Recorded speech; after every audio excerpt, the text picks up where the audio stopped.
Hello, and welcome to today's edition of Chapter by Chapter for Eye of the World. I am your host, Will Cowan, and with me, like always, is Steve Haynes. Steve, I know how you're doing.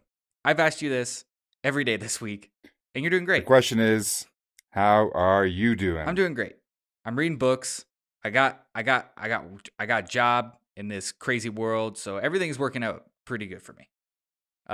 Your life is in look at shambles. you got a job. Ooh. Yeah. So today we're gonna go into chapter 22. Yeah, 22. 22. 22. A path chosen. A path chosen. And this chapter, like, I don't know about you, Steve, but there was not a lot to extrapolate from this. I could probably for those who can't see, he's got a little Jamaican banana guy on his shoulder just hanging out. And It's awesome. Unrelated. It's absolutely unrelated, but it has to do with everything.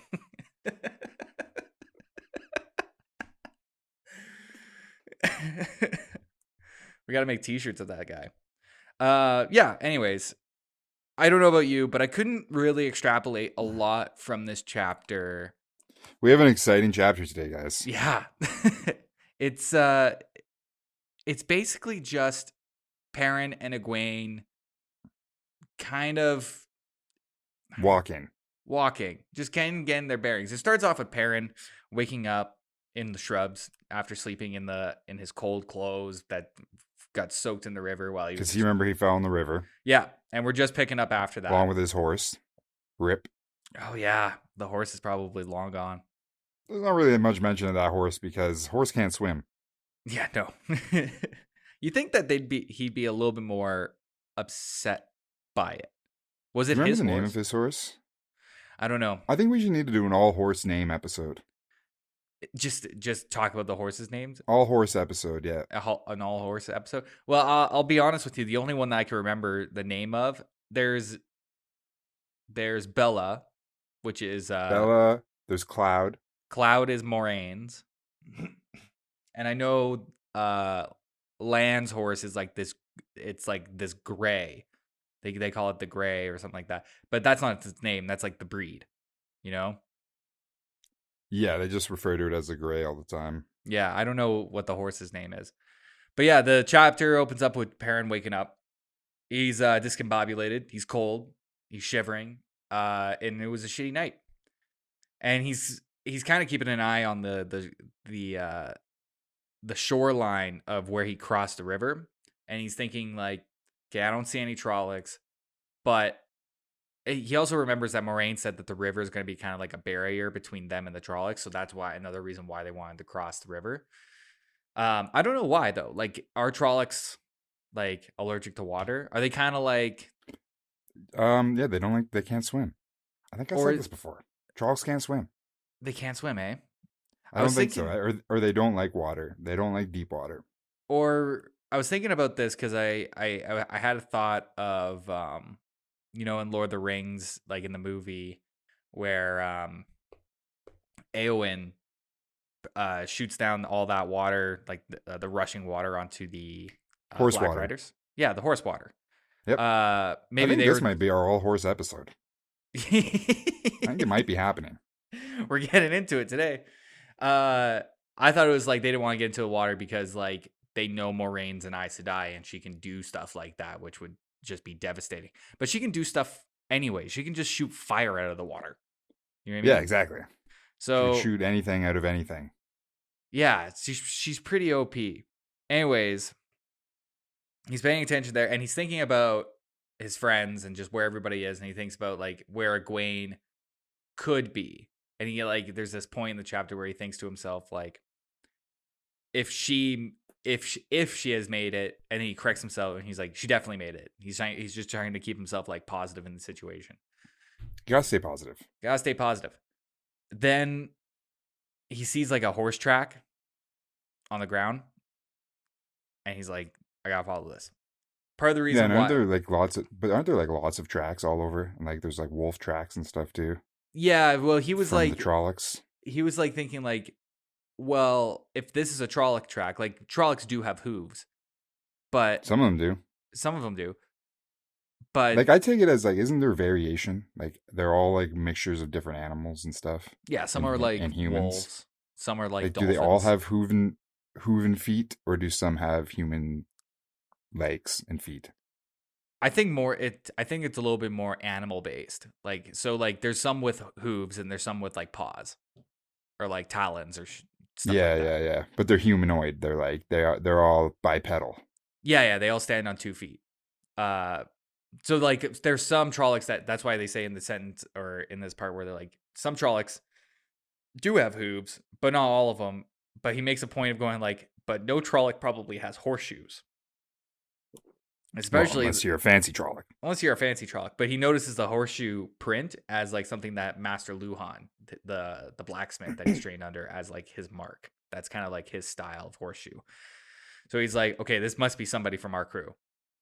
You know, it's got to be uh, either his horse or Bella or something. Then he starts smelling smoke, and he's like, I got smoke. I got to smell that smoke. I got to find that smoke. Smell that smoke. Follows the trail of smoke over to where he finds a Well, Egwene. he's worried too when he finds the smoke, because he's like, I really hope they're not cooking my friends.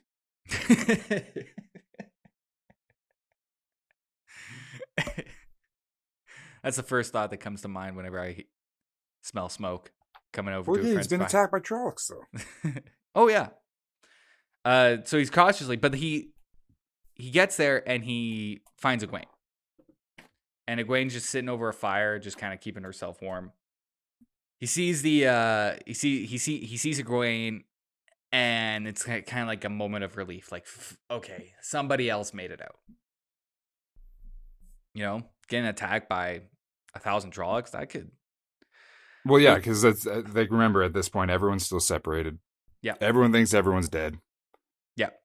Well, even like in the last chapter with Moraine and Nynaeve, like they had to make a decision of where to go, you know, and they decide to, because Moraine can detect who's still around by who has those coins, and she lost like detection And of the two. remember, yeah, because the other group gave away their coins to the Salty Sailor Oh for man, passage across the seas. after that chapter, man, I spent my whole week listening to sea shanties. Just I love me a good sea shanty, and I think I'm going to take your recommendation and start playing some shanties while I read this book. oh my god, it's so good. Sea shanties are like, it's great working music. It's great pump up music. It's great music for dancing. It's great music for drinking. Pirates I like had it it for going on. cooking. Yeah, cooking. Like Hmm. it's multifaceted. She's sea shanties all the way. So Perrin and Egwene, they start having a conversation about what they should do next. And this is where uh, so I've been taking like this, like not class, but I've been watching this YouTube series on storytelling that's done by Brandon Sanderson. He's the writer of the last 3 Wheel of Time books after Robert Jordan passed away, and he hosts like a YouTube like class, like it's his university class that he puts on YouTube that you can just watch for free, which is awesome. Yeah, that's And sweet. so I've been watching it, and he's kind of talking about like character stories, and he's mentioning kind of like the hero story. And I was thinking about Egwene and Rand and how they both kind of follow the hero story, sort of. They both have that arc applied to them so That far, yeah, at they both least. do. Where Rand, he's like, you know, they're both just people living their regular daily lives, and then this event happens that becomes his call to action. They both have like mentors. Like I Yeah, think and they both have a destiny calling to them, yeah. And I think both and of they both their suck at the beginning too. That's another part of it. yeah, it's big, and the sword has nothing to do, like there's nothing to do with that It's not sword. important. It's not Yeah, important. he just has a regular, boring old sword. Yeah. And Moraine tells Egwene that she has the touch. She's got the power, you know?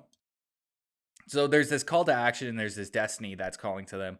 So I was thinking about this, and like this is only book 1, But I wonder if there's a point in the series where they kind of flip who the hero is. Yeah, I've been wondering that too. I think Rand's in it for the long run, I'm going to say. I would say so too, But but I would say Egwene is as well. Like maybe it's not really like a one hero story, but like it's two. You know what I mean? well, I definitely think Matt also. Because you can also apply this to Matt, more or Uh, less. He who doesn't would have a be? direct he doesn't have a direct mentor yet, but with this whole vision and stuff he's finding now, he has his ruby dagger. Who knows? Yeah. That's true. And like you kind of see Perrin in this chapter a little bit, where like Egwene doesn't know what to do next, so she just asks Rand like, "What are we gonna do next?" Or not Rand, Perrin. Or Perrin. Perrin, what are we gonna do next? And he's like, we'll go that way. I don't know. we'll Yeah. go. And I mean that's pretty much this chapter. Yeah, The regrouping of these two, they chow down a little bit, and then yeah, they start walking. yeah. Well, they kind of they're thinking like they decide to go to Camelin to see if they can meet up with other people there, but they know that their chances are slim. Excuse me. Well, they start heading towards Camelin. Yeah, they start Like heading they towards. choose as like their best bet because the Fades and Trollocs and everything are most likely heading to Whitebridge. Yeah. So they head towards Camelin, hoping that their friends chose to do the same. I mean, they have no idea that their friends got on a pirate ship. I mean, the pirate ship, that's out of left field. I mean, no one expected that. So, I mean, they could be going anywhere. They could be going anywhere at this point. But the other thing is that they start walking without any sort of definitive plan. They just kind of go like, I guess we'll go this way. Doesn't Perrin lose Luhan's map or Alvir's map? In this chapter? Well, I maybe in the when he was in the river, floating down the river, because he had to like drop a whole bunch of shit. But I remember them Yeah. talking about Alvir's map, or maybe like they just Yeah, there decided was some map talk. there's some map talk, but maybe they decide that like maybe the map is not pertinent to their current quest at the moment, or yeah, they just like, we're gonna just keep walking. And Egwene, I was kind of disappointed in the way that like Egwene's been built up as this very strong character, and the fact that she just kind of like Follows Perrin's lead here. follows Perrin's lead here is a little weird. Even Perrin, which obviously is Robert Jordan, is kind of calling this out in a way. Now I wonder like if this is going to be something that's going to be like explored more in a couple more chapters, or if it's something that Robert Jordan's just like, this is the way that it is, you know? Like he's just like, Perrin's going to be the lead here, which kind of sucks. Cuz like Egwene to me is like, there are two main characters to me, and that's Egwene and Rand, you know? Yeah. So I mean, I see having that. I get that. I like having my boy her, Perrin. He's cool. he's cool, but he's the Han Solo type.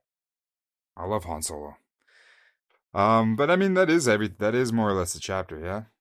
Yeah, more or less. I mean, the only thing that I was just thinking about is just kind of like, I'm just trying to wrap my head around that Egwene taking a step back. It could be just a storytelling way for him to kind of let Perrin take a spotlight, because Perrin hasn't really taken a spotlight yet. Well, I mean, if I gotta take a stab at it, I would say like Egwene now, like seeing more action and like she hasn't been in a situation like this. None of them So, have though. none of them have, but like it does specifically mention Perrin like thinking of taking that leadership role and like Right. how he sort of chooses to lead and you know, she doesn't oppose him. He just sort of does it and she rolls with it. Right. And they're Yeah. all scatterbrained, so Hey man, like if you've got 1,000 beastmen from a C.S. Lewis fever Couple dream, Skeletors. a couple Skeletors running your way, looking to chop your head off, put you in a stew, eat you up, you're gonna be a little scatterbrained. It's gonna be hard to focus.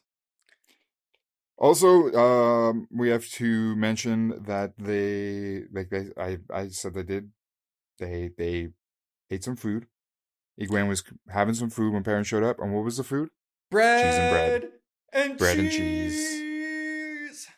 Bread and cheese, cheese and bread. We gotta get T-shirts that say bread and cheese, or like just shows bread and cheese on the front. And I'm on it. I've already placed the order. I just placed an order for 500. Answer this question honestly. How many times have you resulted to bread and cheese since you've started reading this book as like a meal? As like, I'm just gonna eat some bread and cheese. Somewhere between 7 and 15.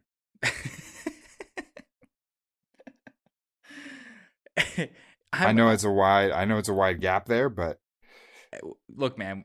Listen, I get out of it when I eat bread and cheese. I don't remember. It's everything just phases together. Look, it's a blur.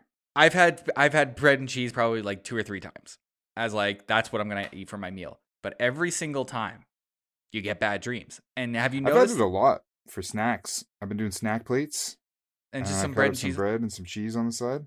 Yeah. Well, you've been doing a lot of gardening as well, and I can imagine that being just a good kind of like. That's right. Bring a plate out there. Hearty snack. Get in the garden. Moving some dirt. Have you had bad dreams from? Because I told you this a couple. I think it was. Oh, I have nightmares every night.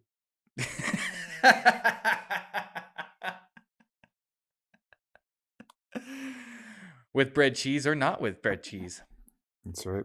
Yeah. Well, I've had bad dreams with bread and cheese, and they talk about a little bit about this. I think it's in the next chapter. I read ahead a little bit, where they had some more bread and cheese, and like they still just have bad dreams.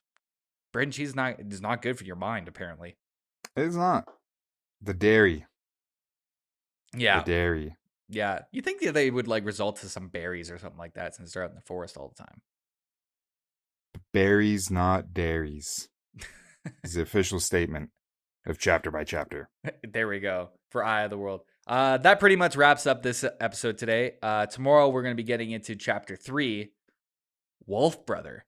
Now, I don't know about you, Steve, but that Wolf Brother is the greatest sequel to the band Wolf Mother. Oh yeah, and we're gonna start their worst enemy, and its worst enemy. It's like a bizarro version of Wolf Mother. Yep. Thank you all for listening. We'll be back tomorrow with Wolf Brother. We'll see you tomorrow.